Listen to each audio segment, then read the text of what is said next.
दोस्तों, आज हम आप लोगों के लिए फिर लेकर आए हैं एक नई वीडियो। तो चलिए शुरू करते हैं।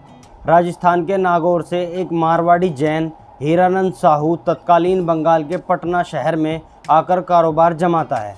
1707 में औरंगज़ेब आलमगीर रहमतुल्लाह अलैह के इंतकाल के बाद बदले हुए सियासी माहौल में अनडिवाइडेड बंगाल के नवाब अलीवर्दी खान खुद मुख्तार हाकिम बन जाते हैं। इसी दौरान हीरानंद साहू का बेटा सेठ मानिकचंद बहुत बड़े कारोबार का मालिक बन चुका होता है।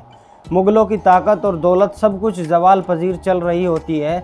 ऐसे में मुग़ल शहंशाह फर्रुखसियार तक सेठ मानिकचंद से माली मदद लेकर हुकूमत चला रहा होता है। इस मदद के एहसान तले दबा मुग़ल शहंशाह सेठ मानिकचंद को जगत सेठ का खिताब अता कर देता है। अलीवर्दी खान की खुद मुख्तारी का ऐलान होने पर ये सेठ मानिकचंद भी पटना से खिसककर बंगाल की राजधानी ढाका शिफ्ट हो जाता है।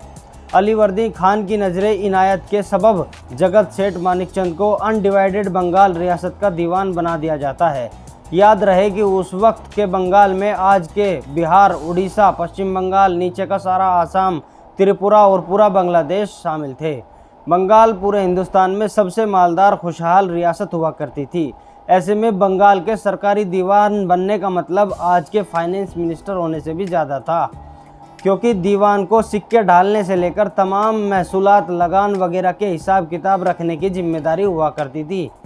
दीवान बन जाने पर जगत सेठ मानिकचंद की दौलत में बेतहाशा इजाफा होता चला गया, क्योंकि इस जगत सेठ ने रिश्वत, टैक्स चोरी, घोटालेबाजी और सूदखोरी, बेईमानी और तमाम तरह के हथकंडे अपनाकर दौलत के अंबार जमा कर लिए थे।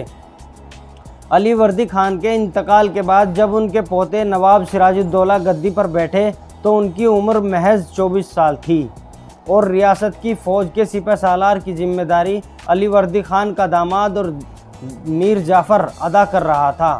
राजधानी ढाका से हटाकर नए शहर मुर्शिदाबाद लाई जा चुकी थी।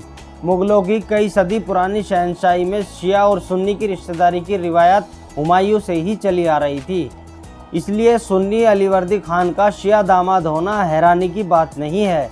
लेकिन अब मुग़लों का सूरज डूब रहा था, इसलिए अवध से लेकर बंगाल और हैदराबाद, मैसूर तक के शिया दिलों में दबी दुश्मनी खुलेआम जाहिर करने लगे थे। नवाब सिराजुद्दौला को नौजवानी में गद्दी पर बैठते ही शिया दुश्मनी, जगत सेठ की गद्दारी और ईस्ट इंडिया कंपनी की मक्कारी का एक साथ सामना करना पड़ा था।